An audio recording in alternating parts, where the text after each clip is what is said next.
إن الحمد لله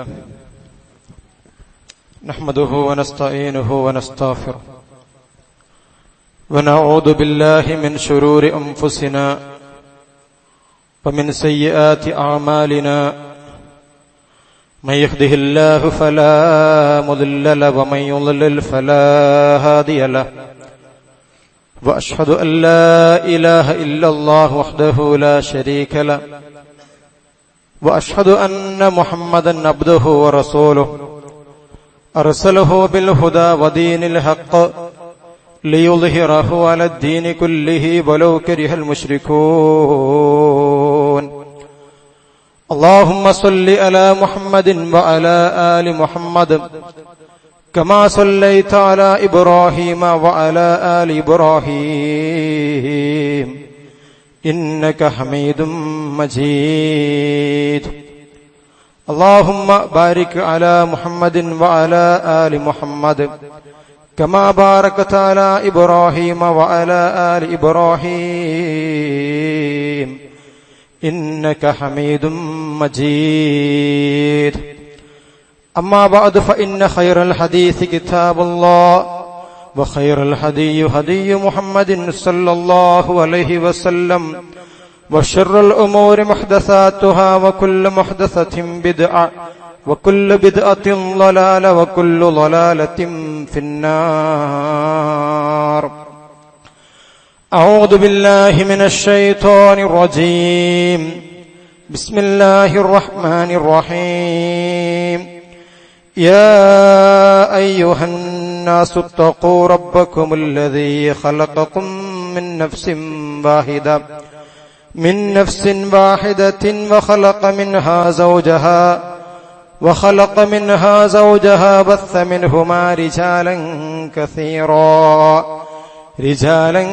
كثيرا ونساء واتقوا الله الذي تساءلون به والأرحام إن الله كان عليكم رقيبا يا أيها الذين آمنوا اتقوا الله حق تقاته ولا تموتن إلا وأنتم مسلمون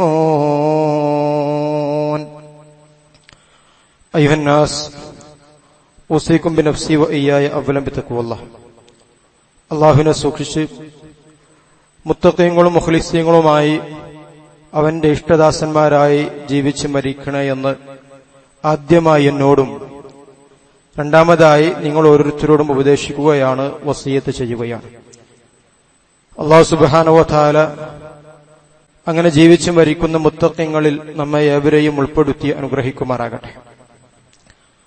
അല്ലാഹുവിന്റെ ഒട്ടനവധി അനുഗ്രഹങ്ങൾ ദിനേനയെന്നോണം ആസ്വദിച്ചുകൊണ്ടാണ് ഓരോ വിശ്വാസിയും അവന്റെ രാവിലെ അവന്റെ ബെഡിൽ നിന്ന് എഴുന്നേൽക്കുന്നത് മുതൽ രാത്രി ആ ബെഡിലേക്ക് അവൻ തിരിച്ചു പോകുന്നത് വരെ അവൻ ആസ്വദിച്ചുകൊണ്ടിരിക്കുന്നത്.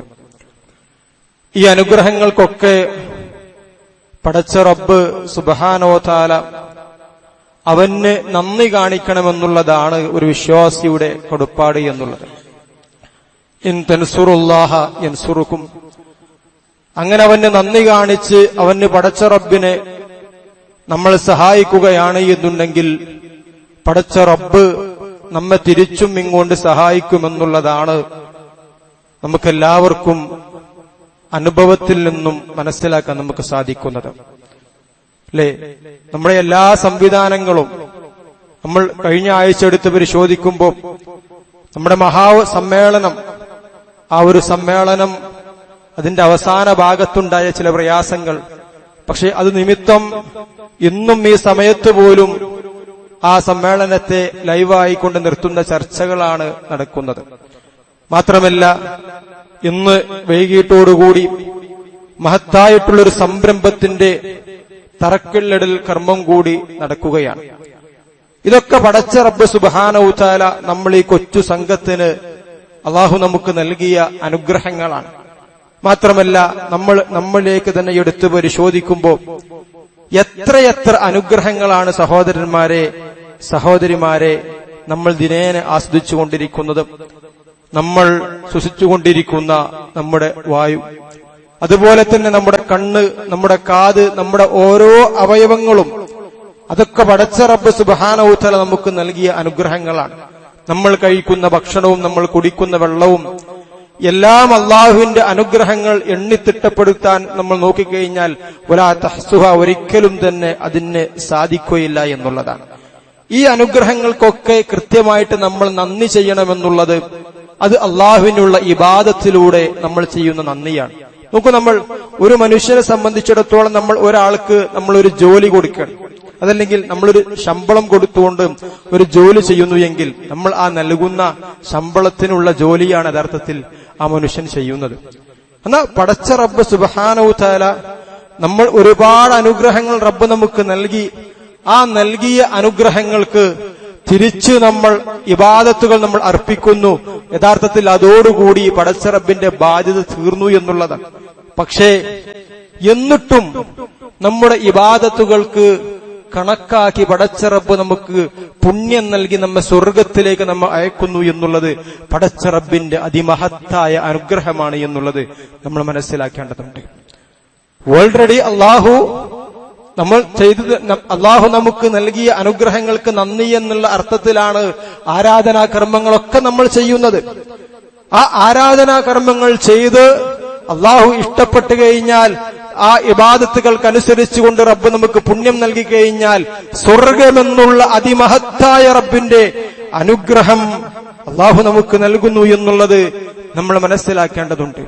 അതുകൊണ്ട് സഹോദരന്മാരെ, ആ സ്വർഗത്തിൽ കടക്കാൻ വേണ്ടി ചില കാര്യങ്ങളൊക്കെ നമ്മൾ ശ്രദ്ധിച്ചു കഴിഞ്ഞാൽ, ചില കാര്യങ്ങളൊക്കെ നമ്മുടെ ജീവിതത്തിൽ നമ്മൾ ശ്രമിച്ചു കഴിഞ്ഞാൽ ആ സ്വർഗത്തിൽ നമുക്കും പ്രവേശിക്കാൻ പറ്റും.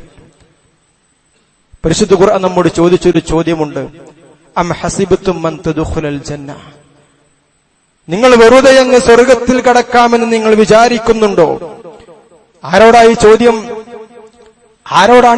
അം ഹസിബതും മൻ തദ്ഖുലൽ ജന്ന, നിങ്ങൾ വെറുതെ സ്വർഗത്തിൽ പ്രവേശിക്കാമെന്ന് നിങ്ങൾ വിചാരിക്കുന്നുണ്ടോ എന്ന് ആരോടാ ചോദ്യം? പ്രവാചകൻ സല്ലല്ലാഹു അലൈഹി വസല്ലമയുടെ സ്വഹാബത്തിനോടാണ് ഈ ചോദ്യം. അല്ലേ? ആ സ്വഹാബത്ത് ആരാ?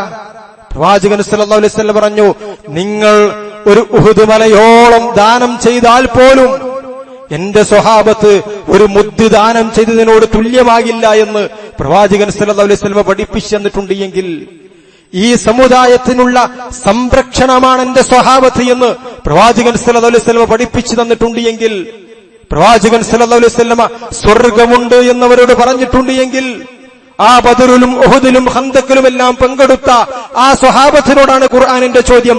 അം ഹസിബതും മൻ തദ്ഖുലൽ ജന്ന, വെറുതെ അങ്ങ് സ്വർഗത്തിൽ കടക്കാമെന്ന് നിങ്ങൾ വിചാരിക്കുന്നുണ്ടോ എന്ന്. ആ ചോദ്യം ഇനി നമ്മോട് നമ്മൾ ചോദിച്ചു നോക്ക്. നമ്മുടെ മനസ്സിലേക്ക് നമ്മളൊന്ന് ചോദിച്ചു നോക്ക്, എനിക്ക് സ്വർഗത്തിൽ കടക്കാമെന്ന് അല്ലേ നമ്മുടെയൊക്കെ ഒരു വിചാരം എന്താ? ഞാൻ നിസ്കരിക്കുന്നുണ്ട്, ഞാൻ നോമ്പെടുക്കുന്നുണ്ട്, പടച്ചോൻ പറഞ്ഞതുപോലെ ഞാൻ ജീവിക്കുന്നുണ്ട്, സ്വർഗത്തിൽ ഞാനൊക്കെ കണ്ട് കടക്കും. ഇതല്ലേ നമ്മുടെ ഒരു വിചാരം? നമ്മുടെ മുമ്പുള്ള ആളുകൾക്ക് വന്നെത്തിയിട്ടില്ലാത്ത പ്രയാസങ്ങൾ വരാതെ സ്വർഗത്തിൽ കടക്കാൻ നമുക്ക് സാധിക്കുമെന്ന് വിചാരിക്കുന്നുണ്ടോ എന്നുള്ളതാണ് ഖുർആനിന്റെ ചോദ്യം. അതുകൊണ്ട് സഹോദരന്മാരെ, സ്വർഗത്തിൽ കടക്കണമെങ്കിൽ അല്പം പ്രയാസമുണ്ട്. ആ പ്രയാസം സഹിച്ചുകൊണ്ട് ജീവിച്ചാൽ മാത്രമേ സ്വർഗത്തിലേക്ക് പ്രവേശിക്കാൻ നമുക്ക് സാധിക്കുകയുള്ളൂ. അതിൽ ഒന്നാമതായിക്കൊണ്ട് സ്വർഗത്തിൽ കടക്കുന്ന സ്വഭാവങ്ങളുടെ കൂട്ടത്തിൽ, സ്വർഗം നേടിത്തരുന്ന പ്രവർത്തനങ്ങളുടെ കൂട്ടത്തിൽ പണ്ഡിതന്മാർ നമുക്ക് പറഞ്ഞു തന്ന ഒന്ന് തഖ്വ എന്നുള്ളതാണ്. തഖ്വ എന്ന് പറഞ്ഞാൽ എന്താ? സൂക്ഷ്മത എന്ന് നമ്മൾ ഒറ്റ വാക്കിൽ പറയും. പ്രവാചകൻ സല്ലല്ലാഹു അലൈഹി വസല്ലമയുടെ സ്വഹാബത്തിനോട് തഖ്വ എന്നുള്ളതിനെ കുറിച്ച് കൊണ്ട് ചോദിച്ചപ്പോൾ അവിടെ നിന്ന് കൊടുത്ത മറുപടി എന്നുള്ളത്, ഒരു ഇടുങ്ങിയൊരു പ്രയാസമുള്ളൊരു വഴിയിലൂടെ നമ്മൾ നടന്നു പോകുമ്പോ എങ്ങനെയായിരിക്കും നമ്മൾ നടന്നു പോവുക എന്നുള്ളതാണ്. അല്ലെ? ഒരു ഇടുങ്ങിയ ആ വഴിയിൽ മുള്ളുകളുണ്ട്, കല്ലുകളുണ്ട്, അതുപോലെ തന്നെ ഇരുവശത്തു നിന്നും കോർത്തു വലിക്കുന്ന മുള്ളുകളും കമ്പികളും ഒക്കെയുള്ളൊരു വഴിയിലൂടെ ഇങ്ങനെ സഞ്ചരിക്കുമ്പോ എങ്ങനെ നമ്മളിതിൽ പോവാ? ഓരോ കാലടി വെക്കുമ്പോഴും, ഓരോ അടി മുന്നോട്ട് വെക്കുമ്പോഴും നമ്മൾ ശ്രദ്ധിച്ച് എന്റെ കാലെവിടെയാണ് വെക്കുന്നത് എന്ന് സൂക്ഷ്മതയോടുകൂടി ഓരോ അടിയും നമ്മൾ വെക്കുമ്പോ, മുന്നോട്ട് പോകുമ്പോ നമ്മൾ സൂക്ഷിക്കും. അതുപോലെ നമ്മുടെ ജീവിതത്തിൽ നമ്മൾ ഓരോ അടി മുന്നോട്ട് വെക്കുമ്പോഴും ഞാൻ ചെയ്യുന്ന പ്രവർത്തനങ്ങൾ ഇതെനിക്ക് സ്വർഗം ലഭിക്കുന്നതിനുള്ള പ്രവർത്തനമാണോ എന്ന് നമ്മൾ ആലോചിക്കേണ്ടതുണ്ട്. ഞാൻ എന്റെ കണ്ണുകൊണ്ട് കാണുന്നത്, ഞാൻ എന്റെ കൈകൊണ്ട് പിടിക്കുന്നത്, ഞാൻ എന്റെ കാലുകൾ കൊണ്ട് നടക്കുന്നത്, ഞാൻ എന്റെ സംസാരം കൊണ്ട്, എന്റെ നാവ് കൊണ്ട് സംസാരിക്കുന്നത്, ഇതൊക്കെ എന്റെ ജീവിതത്തിൽ എനിക്കെന്ത് നന്മയാണോ അതല്ല തിന്മയാണോ എന്നുള്ള സൂക്ഷ്മത അവിടെയായിരിക്കണം. എനിക്ക് ഒരു തിന്മ നേടിത്തരുന്ന ഒരു പ്രവർത്തനം എന്റെ കൈ കൊണ്ട് ഞാൻ ചെയ്യില്ല, എന്റെ കണ്ണുകൊണ്ട് ഞാൻ കാണില്ല, എന്റെ നാവ് കൊണ്ട് ഞാൻ സംസാരിക്കില്ല എന്ന് നമ്മൾ തീരുമാനിച്ചു കഴിഞ്ഞാൽ സൂക്ഷ്മതയോടുകൂടി ജീവിക്കാൻ നമുക്ക് സാധിക്കും. അല്ലേ? നാലാളുകൾ കാണുന്നിടത്തല്ല തഖ്വ എന്നുള്ളത്. നേരെ മറിച്ച് പ്രവാചകൻ സല്ലല്ലാഹു അലൈഹി വസല്ലം പറഞ്ഞില്ലേ, അത്തഖ്വ ഹഹുന, ഹൃദയത്തിലാണ്, മനസ്സിലാണ് അതുണ്ടാകേണ്ടത്. എങ്കിലേ രഹസ്യ ജീവിതത്തിലും എന്നെ ആരും കാണുന്നില്ലെങ്കിലും എന്റെ റൂമിന്റെ ഉള്ളിൽ ഞാൻ മാത്രം ബാക്കിയാകുന്ന, ഞാനും എന്റെ റബ്ബും മാത്രം ബാക്കിയാകുന്ന സമയത്താണെങ്കിൽ പോലും അവിടെയും നമുക്ക് പടച്ച റബ്ബിനെ സൂക്ഷിക്കണമെങ്കിൽ അത്തഖ്വ ഹഹുന, നമ്മുടെ ഹൃദയത്തിലായിരിക്കണം തഖ്വ ഉണ്ടാക്കേണ്ടത്. അതുകൊണ്ട് സഹോദരന്മാരെ, തഖ്വയിലൂടെ ജീവിച്ചു കഴിഞ്ഞാൽ മാത്രമേ സ്വർഗം നമുക്ക് ലഭിക്കുകയുള്ളൂ എന്നുള്ളത് നമ്മൾ മനസ്സിലാക്കേണ്ടതുണ്ട്. രണ്ടാമത്തേത് സൽസ്വഭാവം എന്നുള്ള പ്രവർത്തനമാണ്. നമുക്കറിയാം, നമ്മളെല്ലാവരും നമ്മൾ പറയല്ലോ ഓ നല്ലോനാണ്. ഒരാളെ കുറിച്ച് കൊണ്ട് പലപ്പോഴും നമ്മൾ വിലയിരുത്തുമ്പോ ഓ നല്ല സ്വഭാവത്തിന്റെ ആളാണ്. ഒരാളുടെ സ്വഭാവം നോക്കിയിട്ടാണ് നമ്മൾ പോലും വിലയിരുത്തുന്നത് എങ്കിൽ നമ്മൾ നമ്മുടെ സ്വഭാവം നന്നാക്കാൻ, നല്ല സ്വഭാവത്തിന്റെ ഉടമയായി മാറാൻ നമ്മൾ ശ്രമിക്കാറുണ്ടോ എന്നുള്ളതും നമ്മൾ ചിന്തിക്കുക. കാരണം നല്ല സ്വഭാവത്തിന്റെ ഉടമയായി കഴിഞ്ഞാൽ അവന് സ്വർഗത്തിലൊരു ഭവനമുണ്ട് എന്നും പ്രവാചകൻ സല്ലല്ലാഹു അലൈഹി വസല്ലം നമുക്ക് പഠിപ്പിച്ചു തരികയാണ്. പ്രവാചകൻ സല്ലല്ലാഹു അലൈഹി വസല്ലമയോട് അവിടുന്ന് ചോദിക്കുന്നുണ്ട്, സുഇല നബി സല്ലല്ലാഹു അലൈഹി വസല്ലം മാ അക്സറു മാ യുദ്ഖിലുൽ ജന്ന ഖാല അത്തഖ്വ വഹുസ്നുൽ ഖുൽഖ്, സ്വർഗ്ഗത്തിൽ പ്രവേശിക്കുന്ന സ്വഭാവങ്ങളുടെ കൂട്ടത്തിൽ ഏറ്റവും നല്ല സ്വഭാവങ്ങൾ ഏതൊക്കെ പ്രവാചകനെ ചോദിക്കാം. പ്രവാചകൻ പറഞ്ഞു, ഒന്ന് അത്തഖ്വ, ഒന്ന് തഖ്വയാണ്. രണ്ടാമത്തേത് വഹുസ്നുൽ ഖുൽഖ്, സൽസ്വഭാവമാണ്. സൽസ്വഭാവം എന്നുള്ളത് സഹോദരന്മാരെ, അത് നാട്ടുകാരെ മുമ്പിൽ മാത്രം ഉണ്ടാക്കേണ്ട കാര്യമില്ല. നാട്ടിലും അവനെപ്പറ്റി ഭയങ്കര അഭിപ്രായമാണ്. നാട്ടിലും അതുപോലെ തന്നെ അയൽവാസികൾക്കിടയിലും എല്ലാം നല്ല അഭിപ്രായമാണ്. ഒരു പ്രശ്നവുമില്ല, നല്ല സ്വഭാവം. വീട്ടുകാണ്ടെത്തിയാലോ വാറ കോലാണ്, ഭാര്യമാരോട് വാറ കോലാണ്, മക്കളോട് വേറെ കോലമാണ്. മക്കൾക്ക് വാപ്പന്റെ അടുത്ത് വരാൻ പേടിയാണ്, ഭാര്യക്ക് ഭർത്താവിനോട് എന്തെങ്കിലും സംസാരിക്കാൻ പേടി. എന്താ? ഭീകരജീവി ആയതുകൊണ്ടല്ല, അവന്റെ സ്വഭാവത്തിന്റെ കോലം കൊണ്ട്, സ്വഭാവം കൊണ്ട് അടുക്കാൻ പറ്റുന്നില്ല. ആ സ്വഭാവം എന്നുള്ളത് മുനാഫിക്കിന്റെ സ്വഭാവമാണ്. അതല്ല സൽസ്വഭാവം എന്നുള്ളത്. നാട്ടുകാരോടും ബാക്കിയുള്ളവരോടും എല്ലാവരോടും നല്ല സ്വഭാവത്തിലും, വീട്ടുക്ക് കയറിയ വേറെ സ്വഭാവത്തിലും അങ്ങനെ ആവേണ്ടവരല്ല ഒരു വിശ്വാസി, ഒരു മുഅ്മിൻ എന്നുള്ളത്. സൽസ്വഭാവം എന്നുള്ളത്, നമ്മൾ ഒരാളെ ഇഷ്ടപ്പെടുന്നത് സൽസ്വഭാവം മൂലമാണ് എങ്കിൽ നമ്മ മറ്റുള്ളവരും ഇഷ്ടപ്പെടേണ്ടത് ആ സൽസ്വഭാവം കൊണ്ടായിരിക്കണം. അതിൽ ആദ്യം അവനെ ഇഷ്ടപ്പെടേണ്ടത് അവന്റെ ഭാര്യയായിരിക്കണം. കാരണം ഒരാളെ സംബന്ധിച്ചുകൊണ്ട് ഏറ്റവും നന്നായി അറിയണമെന്നുണ്ടെങ്കിൽ അവരുടെ ഭാര്യമാരോട് ചോദിച്ചാൽ മതി. അതുകൊണ്ട് ആ കാര്യം നമ്മൾ പ്രത്യേകം ശ്രദ്ധിക്കേണ്ടതുണ്ട്. മാത്രമല്ല, സ്വഭാവ സംസ്കരണം എന്നുള്ളത് ഒരു വിശ്വാസിയുടെ നിർബന്ധ ബാധ്യതയാണ് എന്നുള്ളത് കൂടി നമ്മൾ മനസ്സിലാക്കേണ്ടതുണ്ട്. പ്രവാചകൻ സല്ലല്ലാഹു അലൈഹി വസല്ലം പറഞ്ഞു, ഇന്നമാ ബുഇസ്തു ലിഉതിമ്മ മകാരിമിൽ അഖ്ലാഖ്, എന്നെ നിയോഗിച്ചത്, നിശ്ചയം ഞാൻ നിയുക്തനായത് കുലീനമായ സ്വഭാവത്തിന്റെ പൂർത്തീകരണത്തിന് വേണ്ടിയാണ് എന്നുള്ളത് പ്രവാചകൻ തന്നെ നമുക്ക് പറഞ്ഞു തരികയാണ്. പരിശുദ്ധ ഖുർആൻ പറഞ്ഞില്ലേ, ഇന്നക ലഅലാ ഖുലുഖിൻ അളീം, മഹത്തായ ഒരു സ്വഭാവത്തിന്റെ ഉടമയായിരുന്നു പ്രവാചകൻ സല്ലല്ലാഹു അലൈഹി വസല്ലം എന്നുള്ളത്. ആ പ്രവാചകനെ പിന്തുടരണമെന്നുള്ളതാണ് നമ്മെ പഠിപ്പിച്ചത്. അതുകൊണ്ട് തന്നെ നല്ല സ്വഭാവം, സൽസ്വഭാവം എന്നുള്ളത് നമുക്കെല്ലാവർക്കും ഉണ്ടാക്കേണ്ട കാര്യമാണ് എന്ന് നമ്മൾ മനസ്സിലാക്കേണ്ടതുണ്ട്. നല്ല സ്വഭാവത്തിന്റെ ഉടമക്ക് പ്രവാചകൻ സല്ലല്ലാഹു അലൈഹി വസല്ലം പറഞ്ഞു, ഇന്നൽ മുഅ്മിന ലയുദ്രികു ബിഹുസ്നിൽ ഖുൽഖി ദറജതസ് സ്വാഇമി അൽ ഖായിം, നോമ്പ് നോൽക്കുന്നവന്റെയും നിസ്കരിക്കുന്നവന്റെയും പുണ്യം, ദറജ, സ്ഥിരമായി നോമ്പ് നിൽക്കുന്ന ആളുകൾ, സ്ഥിരമായി നിസ്കരിക്കുന്ന ആളുകൾ, അവർക്കുള്ള ദറജ, അവർക്കുള്ള റബ്ബിന്റെ അടുത്തുള്ള സ്ഥാനം എന്താ? ആ സ്ഥാനത്തിലേക്ക് എത്തും ആര്? സൽസ്വഭാവത്തിന്റെ ആളുകൾ. അതുകൊണ്ട് സഹോദരന്മാരെ, അത് നമ്മൾ പ്രത്യേകം നമ്മൾ ശ്രദ്ധിച്ച് നമ്മുടെ സംസാരങ്ങളും നമ്മുടെ വാക്കുകളുമെല്ലാം ശ്രദ്ധിച്ചുകൊണ്ട് നമ്മൾ ജീവിക്കേണ്ടതുണ്ട് എന്നുള്ളതാണ്. പ്രവാചകൻ സല്ലല്ലാഹു അലൈഹി വസല്ലമ മറ്റൊരു ഹദീസിലൂടെ നമുക്ക് പഠിപ്പിച്ചു തന്നു, വബൈതും ഫീ അഅ്ലൽ ജന്ന ലിമനിൽ ഹുസ്നുൽ ഖുൽഖുഹു, സ്വർഗത്തിന്റെ ഉന്നതങ്ങളിൽ ഒരു വീട് നൽകാമെന്ന് ഞാൻ ഉറപ്പു നൽകുന്നു. ആർക്ക്? സ്വഭാവം നന്നാക്കിയവന് സ്വർഗത്തിന്റെ ഉന്നതങ്ങളിൽ ഞാനൊരു വീട് നൽകാമെന്ന് പ്രവാചകൻ സല്ലല്ലാഹു അലൈഹി വസല്ലമ പറഞ്ഞു തന്നിട്ടുണ്ട്. എങ്കിൽ ഈ ദുനിയാവില് 60-70 കൊല്ലം നമ്മൾ ജീവിക്കുമ്പോ അവിടെ നമ്മുടെ ഒരു ആഗ്രഹമാണ് ഒരു ഭവനം എനിക്ക് ഉണ്ടാക്കണം എന്നുള്ളത്, അല്ലെ? ഈ ദുനിയാവിലൊരു വീട് എനിക്ക് വേണം. അതിനുവേണ്ടി നമ്മൾ രാവില്ലാതെ പകലില്ലാതെ നമ്മൾ കഷ്ടപ്പെടുന്നു. അതിനുവേണ്ടി നമ്മൾ വിദേശത്ത് പോയി നമ്മുടെ കുടുംബത്തെ ഉപേക്ഷിച്ച് വിദേശത്ത് പോയി നമ്മൾ ജോലി ചെയ്യുന്നു. എന്തിനാ? ഈ 60-70 കൊല്ലം ജീവിക്കുന്ന ഈ ദുനിയാവിലൊരു വീടുണ്ടാക്കാൻ വേണ്ടിയിട്ട്. എന്നാ പ്രവാചകൻ പറയുന്നു, സ്വർഗത്തിന്റെ ഉന്നതങ്ങളിൽ ഞാൻ നിങ്ങൾക്കൊരു വീട് നൽകും എന്ന്, അതിന് ഞാൻ സാക്ഷിയാണ് എന്ന്. എന്ത്? സ്വഭാവം നന്നാക്കിയ ആളുകൾക്ക് സ്വർഗത്തിൽ വീടുണ്ട് എന്നല്ല പ്രവാചകൻ പഠിപ്പിച്ചു തന്നത്. അതുകൊണ്ട് സഹോദരന്മാരെ, അതൊക്കെ സ്വൽസ്വഭാവത്തിന് ലഭിക്കുന്ന ഗുണങ്ങളാണ് എന്നുള്ളത് നമ്മൾ മനസ്സിലാക്കേണ്ടതുണ്ട്. ഈ സൽസ്വഭാവമുള്ള ആളുകളാണ് സ്വർഗത്തിലേക്ക് പ്രവേശിക്കുക എന്നുള്ളത് കൂടി നമ്മൾ മനസ്സിലാക്കേണ്ടതുണ്ട്. അതുകൊണ്ട് നമ്മളൊക്കെ സ്വഭാവം നന്നാക്കുന്ന നമ്മുടെ മക്കൾ, ഇപ്പൊ പലപ്പോഴും മാതാപിതാക്കളെയൊക്കെ ചീത്ത പറയാ, അതല്ലെങ്കിൽ കുടുംബക്കാരെയൊക്കെ ചീത്ത പറയാ, ആ ചീത്ത പറയുന്നത് മക്കളെ കൊണ്ട് ചീത്ത പറയിപ്പിച്ച് അത് വീഡിയോ എടുത്ത് അത് റീൽസ് ആക്കുന്ന ഒരു കാലഘട്ടത്തിലൂടെയാണ് പലപ്പോഴും നമ്മൾ ജീവിച്ചുകൊണ്ടിരിക്കുന്നത്. ആ ഒരു വല്ലാത്തൊരു മനസ്സുണ്ടല്ലോ, നമ്മൾ കുട്ടികളെ ചെറുപ്പം മുതൽക്ക് തന്നെ പഠിപ്പിക്കേണ്ടത് അതല്ല. ഒരാളോട് ഏറ്റവും നന്നായി പെരുമാറുവാനും അതോ ആരെയെങ്കിലും ചീത്ത പറഞ്ഞാൽ പാടില്ല, ചീത്ത പറയുന്നത് ദുസ്വഭാവമാണ്, അത് ബാഡ് ഹാബിറ്റാണ് എന്ന് പറഞ്ഞുകൊണ്ട് അവരെ മാറ്റി നിർത്താനാണ് നമ്മൾ ശ്രമിക്കേണ്ടത്. കാരണം സൽസ്വഭാവത്തിലൂടെയല്ലാതെ നമ്മുടെ മക്കൾ വളർന്നു കഴിഞ്ഞാൽ വളരെ വലിയ ഭവിഷ്യത്തായിരിക്കും അതിന്റെ പേരിൽ ഉണ്ടാവുക എന്നുള്ളതും നമ്മൾ മനസ്സിലാക്കേണ്ടതുണ്ട്. അതുപോലെ തന്നെ സ്വർഗം നേടിത്തരുന്ന മറ്റൊരു സൽസ്വഭാവമാണ് തർക്കം ഉപേക്ഷിക്കുക എന്നുള്ളത്. ഇന്നിന്റെ കാലഘട്ടത്ത് വളരെ പ്രസക്തമായ ഒരു കാര്യമാണ് തർക്കം. ആവശ്യമില്ലാതെ തർക്കം എന്നുള്ളത് പലപ്പോഴും അനാവശ്യമായിട്ടുള്ള ഒരു കാര്യമാണ്. ഒരു ആവശ്യത്തിനാണെങ്കിൽ പോലും തർക്കം ഒഴിവാക്കുക എന്നുള്ളതാണ് എപ്പോഴും നല്ലത്. അത് രണ്ടാളുകളുടെ ഹൃദയങ്ങൾ തമ്മിൽ അകലാൻ കാരണമാകും തർക്കം എന്നുള്ളത്. രണ്ടാളുകളുടെ മനസ്സകലാൻ അത് കാരണമാകും. കുടുംബങ്ങളും ബന്ധങ്ങളും തെറ്റാനത് കാരണമാകും. തർക്കത്തിനുള്ള സാഹചര്യമുണ്ടോ അത് ഒഴിവാക്കുക എന്നുള്ളതാണ് ഇസ്ലാം നമ്മോട് പഠിപ്പിച്ചിട്ടുള്ളത്, അല്ലെ?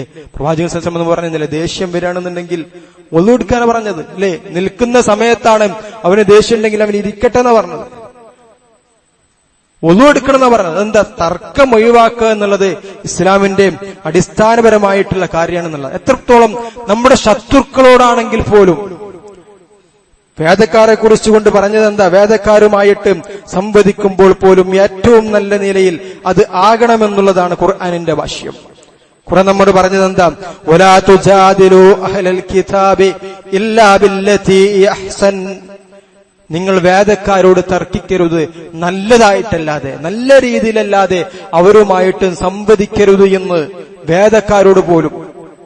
അപ്പൊ ഒരു മുസ്ലിമിനോട് നമ്മൾ എങ്ങനെ പെരുമാറണം? ഒരു മുസ്ലിമിനോട്, ഒരു വിശ്വാസിയോട്, അവന്റെ വീട്ടിൽ അവന്റെ ഉമ്മയോട്, ഉപ്പയോട്, അവന്റെ ഭാര്യയോട്, അവന്റെ മക്കളോട് നമ്മൾ എങ്ങനെ പെരുമാറണം? തർക്കിക്കാൻ പാടുണ്ടോ? പാടില്ല എന്നുള്ളതാണ് ഇസ്ലാം നമുക്ക് പഠിപ്പിച്ചു തരുന്നത്.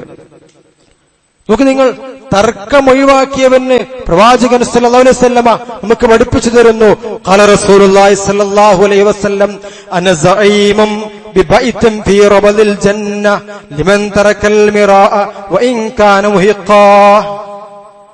സ്വർഗത്തിന്റെ താഴ്ഭാഗത്ത് ഒരു വീട് നൽകാമെന്ന് ഞാൻ ഉറപ്പ് നൽകുന്നു. സ്വർഗത്തിന്റെ ഉന്നതങ്ങളിൽ വീടുണ്ട്.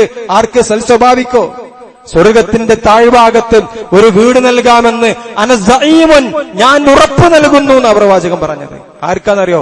ലിമൻ തറക്കൽ മിറാഅ വഇൻ കാന മുഹിഖൻ, തർക്കം ഉപേക്ഷിക്കുന്നവന് വഇൻ കാന മുഹിഖൻ, അടിവരയിട്ടുകൊണ്ട് നമ്മൾ മനസ്സിലാക്കേണ്ട ഭാഗമാണ്. അവൻ അതിന് അവകാശിയാണെങ്കിൽ പോലും എന്നുള്ളതാ പറഞ്ഞത്. തർക്കിക്കാൻ ഞാൻ അവകാശിയാണ്, എന്റെ അടുത്ത് സത്യമുണ്ട്, എന്റെ അടുത്ത് ഹക്കുണ്ട്, എന്റെ അടുത്ത് എല്ലാ എവിഡൻസുമുണ്ട്, എന്റെ അടുത്ത് എല്ലാ കാര്യങ്ങളുമുണ്ട്, അവനുമായിട്ട് തർക്കിക്കാൻ ഞാൻ ബാധ്യസ്ഥനാണ്. അതല്ലെങ്കിൽ എന്റെ അടുത്ത് എല്ലാ തെളിവുമുണ്ട്, എന്റെ അടുത്ത് തന്നെയാണ് കാര്യങ്ങൾ. പക്ഷെ പടച്ച റബ്ബിനെ ഓർത്തിട്ട് ഈ തർക്കം ഒഴിവാക്കാൻ വേണ്ടി അത് വിട്ടുകൊടുത്തവനെ സംബന്ധിച്ചിടത്തോളം അവന് സ്വർഗത്തിന്റെ താഴ്ഭാഗത്ത് വീടുണ്ട് എന്നുള്ളതാണ് പ്രവാചകൻ സല്ലല്ലാഹു അലൈഹി വസല്ലം പഠിപ്പിച്ചത്. നോക്കൂ, നിങ്ങൾ ഇന്നിന്റെ കാലഘട്ടത്തിൽ നമ്മളൊന്ന് ആലോചിച്ച് നോക്കി. പലപ്പോഴും തർക്കിക്കാൻ വേണ്ടിയാണ് പലപ്പോഴും നമ്മൾ ചെയ്യുന്നത്, അല്ലെ? പലപ്പോഴും പറഞ്ഞ ഓണൊന്ന് പോയി ചൊറിഞ്ഞാലോ, നമ്മൾ സംസാരിക്കുന്ന കൂട്ടത്തിൽ വരുന്നതാണ്, വെറുതെ ഒന്ന് പോയി ചൊറിയാ, അല്ലേ? എന്ത് വെറുതെ ഒന്ന് തർക്കിക്കാൻ? ഇല്ലെങ്കിലോ എന്തെങ്കിലും ഒരു കാര്യമില്ലാത്ത ചോദ്യങ്ങൾ ചോദിച്ചിട്ട് വെറുതെ ദേഷ്യം പിടിപ്പിക്കുക. ഇതൊക്കെ നമ്മൾ ചെയ്തു കൂട്ടുന്നതാണ്. എന്നാ ഇസ്ലാം പഠിപ്പിച്ചതോ അവകാശമുണ്ടെങ്കിൽ പോലും, അല്ലേ? അത് വീടിന്റെ അതിര് വെടുക്കുമ്പോ, അതല്ലെങ്കിൽ കുടുംബങ്ങൾ തമ്മിലുള്ള പ്രശ്നത്തില് എന്റെ അടുത്ത് എല്ലാം ഓക്കെ, ഞാൻ പറഞ്ഞതാണ് ഒക്കെ ശരി, നമ്മൾ പറയലതല്ലേ, എന്റെ ഭാഗത്താണ് എല്ലാം ശരി. പ്രവാചകന്റെ ഹദീസ് അതന്നെയാണ്, നിങ്ങളുടെ ഭാഗത്താണ് എല്ലാം ശരിയെങ്കിൽ പോലും വൈകാന മുഹിഖൻ, നിങ്ങൾ ആ തർക്കത്തിന് അവകാശിയാണെങ്കിൽ പോലും ആ തർക്കം വേണ്ട എന്നുള്ള നിലയ്ക്ക് ഇങ്ങാണ്ട് വിട്ടുകൊടുക്കുന്ന പറഞ്ഞത്. ആ വിട്ടുകൊടുത്താൽ അവന് സ്വർഗത്തിന്റെ താഴ്ഭാഗത്ത് ഒരു വീടുണ്ട് എന്ന് പ്രവാചകൻ സല്ലല്ലാഹു അലൈഹി വസല്ലമ പഠിപ്പിച്ചു തന്നിട്ടുണ്ട്. എങ്കിൽ സ്വർഗം ലഭിക്കാൻ അത് കാരണമാണ് എങ്കിൽ സത്യവിശ്വാസികളെ, അതാ പറഞ്ഞത്, സ്വർഗം ലഭിക്കാൻ കുറച്ച് പ്രയാസമുണ്ട്, അല്ലെ? എല്ലാ അവകാശങ്ങളും നമ്മുടെ ഭാഗത്തായിരുന്നിട്ട് പോലും ആ തർക്കം ഒഴിവാക്കാൻ വേണ്ടി, സ്വർഗത്തിന് വേണ്ടി അത് വിട്ടുകൊടുക്കണമെങ്കിൽ ആ മനസ്സൊന്ന് വിശാലമാകേണ്ടതുണ്ട്. അവർക്ക് സ്വർഗമുള്ളത്, സ്വർഗം അവർക്കാണുള്ളത്. അതുകൊണ്ട് ആ ഒരു സ്വഭാവം നമ്മുടെ മനസ്സിലുണ്ടാക്കേണ്ടതുണ്ട്. മൂന്നാമത്തേത് പണ്ഡിതന്മാർ നമുക്ക് പറഞ്ഞു തന്നു, കളവ് പറയാതിരിക്കുക എന്നുള്ളത്. സഹോദരന്മാരെ, സഹോദരിമാരെ, നമ്മൾ ഇന്നിന്റെ കാലഘട്ടത്തിലൂടെ ജീവിക്കുന്ന നമ്മെ സംബന്ധിച്ചിടത്തോളം സോഷ്യൽ മീഡിയയിലും ഓൺലൈൻ പ്ലാറ്റ്ഫോമുകളിലും നമ്മുടെ കയ്യിലുള്ള മൊബൈലുകളിൽ ഇരുന്നുകൊണ്ട് നമ്മൾ അയക്കുന്ന ഓരോ മെസ്സേജുകളും, നമ്മൾ ഷെയർ ചെയ്യുന്ന ഓരോ വാർത്തകളും നമ്മെ കള്ളനാക്കുന്നുണ്ടോ എന്നുള്ളത് നമ്മളൊന്ന് ആലോചിക്കേണ്ടതുണ്ട്. നമ്മൾ നമ്മുടെ നാവുകൊണ്ട് മറ്റൊരാട് പറയുന്നത് മാത്രമല്ല കളവാവുക. ഒരു വസ്തുതയില്ലാത്ത, നമുക്കറിയാത്തൊരു കാര്യം നമ്മൾ മറ്റുള്ള ആളുകളിലേക്ക് ഷെയർ ചെയ്തു കൊടുക്കുമ്പോൾ അതിലൂടെ നമ്മൾ കള്ളനായി പോകുന്നുണ്ടോ എന്നുള്ളത് കൂടി നമ്മൾ മനസ്സിലാക്കേണ്ടതുണ്ട്. അതുകൊണ്ട് തന്നെ അറിയാത്ത കാര്യങ്ങളിലേക്ക് ഇടപെടാതിരിക്കുക എന്നുള്ളതാണ് ഇക്കാലഘട്ടത്തെ സംബന്ധിച്ചിടത്തോളം നമുക്ക് ഏറ്റവും നന്നായിട്ടുള്ളത് എന്നുള്ളത് നമ്മൾ മനസ്സിലാക്കേണ്ടതുണ്ട്. അതോടൊപ്പം തന്നെ നമ്മുടെ മക്കളെയൊക്കെ നിസ്സാരമായ കളവ് പറയുക എന്നുള്ളത് ഒരു ഗൗരവമില്ലാത്തൊരു വിഷയമായിട്ടാണ് പലപ്പോഴും നമുക്ക് കാണാൻ സാധിക്കുന്നത്, അല്ലേ? എന്നാ ഇന്ന് പല ആളുകളും പറയലെന്താ, കളവ് പറയാന്നുള്ളത് ഒരു ഹോബിയായിട്ട് മാറിയിരിക്കുകയാണ്. നമുക്കൊന്ന് പോയി, അല്ലെ, രണ്ടാളുകൾ സംസാരിക്കുമ്പോൾ നമ്മൾ പറയാം, എന്താ തള്ളി മറിക്കണവനെ, എന്താ കളവ് പറയണ, ഇല്ലാത്ത കാര്യങ്ങൾ പറയണ, അതൊരു അന്തസ്സായിട്ടതല്ലെങ്കിൽ അതൊരു ക്രെഡിറ്റ് ആയിട്ട് എടുക്കുന്ന ഒരു കാലഘട്ടം. ഒരു വിശ്വാസിയെ സംബന്ധിച്ചിടത്തോളം കളവ് പറയുക എന്നുള്ളത് വളരെ ഗൗരവമായിട്ടുള്ള വിഷയമായിട്ടാണ് പ്രവാചകൻ സല്ലല്ലാഹു അലൈഹി വസല്ലമ കണ്ടിട്ടുള്ളത് എന്ന് നമ്മൾ മനസ്സിലാക്കേണ്ടതുണ്ട്. നരകത്തിൽ അവരുടെ വായകൾ കീറുമെന്നുള്ളതാണ്, കളവ് പറയുന്ന ആളുകളുടെ വായകൾ കുളത്ത് വെച്ചുകൊണ്ട് കീറുമെന്നുള്ളതാണ് പ്രവാചകൻ സല്ലല്ലാഹു അലൈഹി വസല്ലമ നമുക്ക് പഠിപ്പിച്ചു തന്നിട്ടുള്ളത്. എന്നാൽ അതിന്റെ പുണ്യമോ കളവ് ഉപേക്ഷിച്ചവനെ സംബന്ധിച്ചിടത്തോളം പ്രവാചകൻ സല്ലല്ലാഹു അലൈഹി വസല്ലം നമുക്ക് പറഞ്ഞു തന്നു, വബൈതും ഫീ വസ്തിൽ ജന്നതി ലിമൻ തറക കാദിബൻ വഇൻ കാന മാസിഹാ, തമാശക്കാണെങ്കിൽ പോലും കളവ് ഉപേക്ഷിച്ചവന് സ്വർഗത്തിന്റെ മധ്യത്തിൽ ഞാനൊരു വീട് നൽകാമെന്നുള്ളതാണ്. സ്വർഗത്തിന്റെ ഉന്നതങ്ങളിൽ സൽസ്വഭാവിക്ക് വീടുണ്ട് എന്ന് പ്രവാചകൻ പഠിപ്പിക്കുന്നു. സ്വർഗത്തിന്റെ താഴ്ഭാഗത്ത് അവൻ തർക്കമുപേക്ഷിച്ചവന് വീടുണ്ട് എന്ന് പ്രവാചകൻ പറയുന്നു. സ്വർഗത്തിന്റെ മധ്യത്തിൽ കളവുപേക്ഷിച്ചവന് വീടുണ്ട് എന്ന് പ്രവാചകൻ സല്ലല്ലാഹു അലൈഹി വസല്ലമ പഠിപ്പിക്കുന്നുണ്ട്. എങ്കിൽ അത് നിസ്സാരമായ ഒരു കാര്യമാണ്, അല്ലെ? തമാശക്കാണെങ്കിൽ പോലും ഇന്ന് പലപ്പോഴും ഏപ്രിൽ 1 ഏപ്രിൽ ഫൂൾ എന്ന് പറഞ്ഞുകൊണ്ട് അന്ന് കളവാക്കാൻ വേണ്ടിയുള്ള, കളവ് പറയാൻ വേണ്ടിയുള്ള ദിവസം നിശ്ചയിക്കുന്ന കാലഘട്ടത്തിലാണ് നമ്മളൊക്കെ ഉള്ളത്. വളരെ ഗൗരവമായിട്ട് അതിലൂടെയൊക്കെ എന്ത് സംഭവിക്കുന്നത് എന്ന് ചോദിച്ചാൽ അല്ലെ, റീൽസ് ഇടാൻ വേണ്ടി അതല്ലെങ്കിൽ ഏതെങ്കിലും വീഡിയോകൾ അത്തരത്തിലുള്ള ഷോട്ട് ചെയ്യുന്നതിന് വേണ്ടി കളവ് പറ്റിക്കുക അല്ലെ, അതിലൂടെയാണ് പലപ്പോഴും ജീവിച്ചുകൊണ്ടിരിക്കുന്നത് പല ആളുകളും. ഇതിന്റെയൊക്കെ ഗൗരവം വളരെ വലുതാണ് എന്നുള്ളതും നമ്മൾ മനസ്സിലാക്കുക.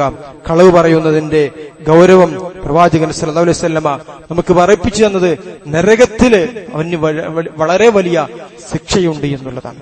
അതുകൊണ്ട് സഹോദരന്മാരെ, സ്വർഗം ലഭിക്കുന്നതിന് വേണ്ടിയുള്ള അള്ളാഹുവിന്റെ ഒട്ടനവധി അനുഗ്രഹങ്ങൾ ആസ്വദിച്ചുകൊണ്ട് ജീവിക്കുന്ന നമ്മെ സംബന്ധിച്ചിടത്തോളം അവന്റെ ഏറ്റവും വലിയ അനുഗ്രഹം എന്നുള്ളത് അവന്റെ സ്വർഗമാണ്. ആ സ്വർഗം ലഭിക്കുന്നതിന് വേണ്ടിയുള്ള പ്രവർത്തനങ്ങളെ കുറിച്ചുകൊണ്ടാണ്, സ്വഭാവത്തെ കുറിച്ചുകൊണ്ടാണ് നമ്മൾ സൂചിപ്പിച്ചത്. റബ്ബ് സുബ്ഹാനഹു വ തആല നമ്മയെല്ലാം അവന്റെ ജന്നാത്തുൽ ഫിർദൗസിൽ ഉൾപ്പെടുത്തി അനുഗ്രഹിക്കുമാറാകട്ടെ.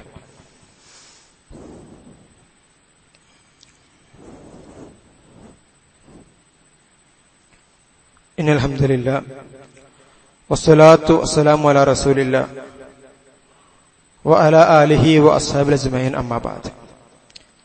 ഇത്തഖുല്ലാഹ സാനിയം ബിതഖ്വല്ലാഹ്. അല്ലാഹുവിനെ സൂക്ഷിച്ച് മുത്തഖീങ്ങളും മുഖ്ലിസീങ്ങളുമായി ജീവിക്കണമെന്ന് ഒന്നും കൂടെ ഉപദേശിക്കുകയാണ്, വസിയത്ത് ചെയ്യുകയാണ്. സ്വർഗത്തിൽ കടക്കുന്ന സ്വഭാവത്തെക്കുറിച്ചുകൊണ്ടാണ് നമ്മൾ സൂചിപ്പിച്ചത്. കളവുമായി ബന്ധപ്പെട്ടുകൊണ്ട് നമ്മൾ പറഞ്ഞപ്പോ കളവുകളെ പലതരത്തിലുള്ള കാര്യങ്ങളായിട്ട് ഗണമായിട്ട് പണ്ഡിതന്മാർ എണ്ണിയിട്ടുണ്ട്. മനുഷ്യരുമായി ബന്ധപ്പെട്ടുകൊണ്ടുള്ള കളവ്, സംസാരത്തിൽ വരുന്ന കളവുകളുണ്ട്. അതുപോലെ തന്നെ അള്ളാഹുവിന്റെ മേലുള്ള കളവുകളുണ്ട് എന്നുള്ളത് ഖുർആൻ നമുക്ക് പറഞ്ഞു തരുന്നു.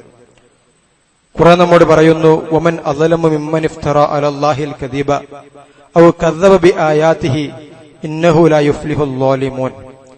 അള്ളാഹുവിന്റെ മേൽ കളവ് കെട്ടിച്ചമക്കുന്ന ആളുകളെ സംബന്ധിച്ചിടത്തോളം, അവന്റെ ദൃഷ്ടാന്തങ്ങളുടെ മേൽ കളവ് കെട്ടിച്ചമക്കുന്ന ആളുകളെ സംബന്ധിച്ചിടത്തോളം അവർ ഒരിക്കലും വിജയിക്കുകയില്ല എന്ന് മാത്രമല്ല, പരലോകത്ത് മുഖം ഇരുണ്ടവരായിക്കൊണ്ട് അവർ ഉയർത്തെഴുന്നേൽപ്പിക്കപ്പെടുമെന്നുള്ളത് അല്ലാഹു സുബ്ഹാനഹു വ തആല നമുക്ക് പരിചയപ്പെടുത്തി തന്നു. വയൗമൽ ഖിയാമത്തി തറല്ലദീന കദ്ദബു അലല്ലാഹി വജൂഹും മുസ്വദ്ദ എന്നുള്ളതാ. അവർ ഇരുണ്ട മുഖമുള്ള ആളുകളായിക്കൊണ്ട് പരലോകത്ത് അള്ളാഹുവിന്റെ മേൽ കളവ് പറഞ്ഞ ആളുകൾ വരുമെന്നുള്ളതാ. എന്താണ് അള്ളാഹുവിന്റെ മേൽ കളവ് പറയുക എന്നുള്ളത്? ഒരു പക്ഷേ രണ്ട് രൂപത്തിൽ അതിനെ നമുക്ക് കാണാൻ സാധിക്കും. ഒന്ന്, വല്ലാഹി അള്ളാഹു തന്നെയാണ് സത്യം എന്ന് പറഞ്ഞുകൊണ്ട് നമ്മൾ ഒരു കളവിനെ സ്ഥാപിക്കുന്നതിന് വേണ്ടി പറയുന്നത് പടച്ച റബ്ബിനെ മുൻനിർത്തിയുള്ളതാണ്. അതല്ലാത്തത് എന്ന് പറഞ്ഞാൽ ഇസ്ലാമിന്റെ പ്രമാണങ്ങളെയും ഇസ്ലാം നമുക്ക് പഠിപ്പിച്ചു തന്ന സത്യത്തെയും തന്റെ സ്വയം താൽപര്യത്തിന് വേണ്ടി പരിശുദ്ധ ഖുർആനിനെയും പ്രവാചകന്റെ ഹദീസുകളെയും തന്റെ സ്വയം താൽപര്യത്തിന് വേണ്ടി വളച്ചൊടിച്ചുകൊണ്ട് ഇങ്ങനെയാണ് അതിന്റെ വിശദീകരണം, ഖുർആൻ ഇങ്ങനെയാണ് പറഞ്ഞിട്ടുള്ളത്, പടച്ച റബ്ബ് ഇങ്ങനെയാണ് നമ്മെ പഠിപ്പിച്ചിട്ടുള്ളത് എന്ന് പറയുക എന്നുള്ളത് കൂടിയാണ്. അതുകൊണ്ട് തന്നെ രണ്ടായിരുന്നാലും ഒരു വിശ്വാസിയെ സംബന്ധിച്ചിടത്തോളം അത് ഉണ്ടാവാൻ പാടില്ലാത്തതാണ്. ഒരു വിശ്വാസി എന്നുള്ളത് എന്നും പ്രമാണത്തിന്റെ കൂടെ, പ്രവാചകൻ സല്ലല്ലാഹു അലൈഹി വസല്ലമ പഠിപ്പിച്ച, അള്ളാഹു പഠിപ്പിച്ച ദീനിന്റെ കൂടെ നിലകൊള്ളുന്നവരായിരിക്കണം. അവിടെ അവന്റെ ബുദ്ധിക്കോ അതല്ലെങ്കിൽ അവന്റെ യുക്തിക്കോ യാതൊരു സ്ഥാനവുമില്ല. പ്രമാണം മുൻകടന്നു വന്നാൽ ആ പ്രമാണത്തിനാണ് അവന് സ്ഥാനം കൊടുക്കേണ്ടത്. പിന്നെ അവിടെ ആ പ്രമാണത്തെ തട്ടിമാറ്റി അതല്ലെങ്കിൽ ആ പ്രമാണത്തിന് വ്യാഖ്യാനിച്ചു കൊണ്ടുപോകുന്ന ഒരു അവസ്ഥ ഒരു വിശ്വാസിയെ സംബന്ധിച്ചിടത്തോളം ഉണ്ടാകുന്നത് അള്ളാഹുവിന്റെ മേലുള്ള കളവാണ് എന്നുള്ളതും നമ്മൾ മനസ്സിലാക്കേണ്ടതുണ്ട്. രണ്ടാമത്തേത്, പ്രവാചകൻ സല്ലല്ലാഹു അലൈഹി വസല്ലമയുടെ മേലുള്ള കളവായിട്ടാണ് നമുക്ക് മനസ്സിലാക്കാൻ സാധിക്കുന്നത്. പ്രവാചകന്റെ ഹദീസിൽ കാണാം, സമയത്ത് നബി സല്ലല്ലാഹു അലൈഹി വസല്ലം യഖൂൽ ഇന്ന കദിബൻ അലയ്യ ലൈസ കകദിബി അലാ അഹദിൻ മൻ കദബ അലയ്യ മുതഅമ്മിദൻ ഫൽയതബവ്വ മഖ്അദഹു മിനന്നാർ. നിങ്ങൾ ആരെങ്കിലും പരസ്പരം സംസാരിക്കുമ്പോൾ കളവ് പറയുന്നത് പോലെയല്ല, നിങ്ങളുടെ മേലുള്ള കളവ് പോലെയല്ല എന്റെ മേലുള്ള കളവ് എന്നുള്ളത്. എന്റെ മേൽ ആരെങ്കിലും കളവ് പറഞ്ഞു കഴിഞ്ഞാൽ അവൻ നരകത്തിൽ ഒരു ഇരിപ്പിടം ഉറപ്പിച്ചുകൊള്ളട്ടെ എന്നുള്ളതാണ് പ്രവാചകൻ സല്ലല്ലാഹു അലൈഹി വസല്ലമ പഠിപ്പിച്ചത്. ഇതാണ് പ്രവാചകന്റെ ഹദീസുകളെയൊക്കെ നമ്മൾ സ്വീകരിക്കും, നമ്മൾ മനസ്സിലാക്കേണ്ട നിലപാട് എന്നുള്ളത്. വഹീഫായ ഒരു ഹദീസിനെ പ്രവാചകൻ സല്ലല്ലാഹു അലൈഹി വസല്ലം പറയാത്ത ഒരു ഹദീസിനെ പ്രവാചകൻ പറഞ്ഞിട്ടുണ്ട് എന്ന് പറഞ്ഞുകൊണ്ട് ആരെങ്കിലും പറഞ്ഞു കഴിഞ്ഞാൽ അതിന് മനസ്സിലാക്കേണ്ടത് എന്താ? ആ നരകത്തിലൊരു സ്ഥാനം ഉറപ്പിക്കട്ടെ എന്നുള്ളതാണ്.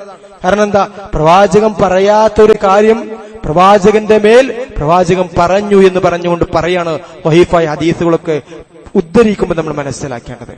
അതുകൊണ്ട് അത്തരത്തിലുള്ള ഓരോ കാര്യങ്ങളും സൂക്ഷ്മതയോടുകൂടി കൈകാര്യം ചെയ്യേണ്ട വിഷയങ്ങളാണ് എന്നുള്ളതും നമ്മൾ മനസ്സിലാക്കുക. അല്ലാഹു സുബ്ഹാനഹു തആല അവന്റെ സ്വർഗം ലഭിക്കുന്ന മുത്തഖീങ്ങളുടെ കൂട്ടത്തിൽ നമ്മെ എല്ലാവരെയും ഉൾപ്പെടുത്തി അനുഗ്രഹിക്കുമാറാകട്ടെ.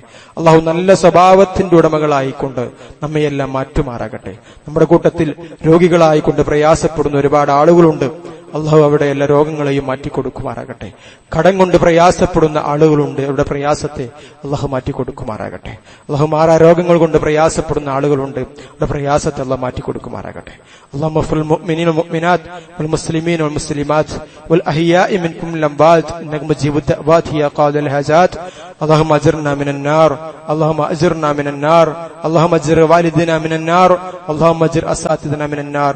اللهم أعز الإسلام والمسلمين وأذل الشرك والمشركين. ربنا آتنا في الدنيا حسنة وفي الآخرة حسنة وقنا عذاب النار. آمين آمين برحمتك يا رب.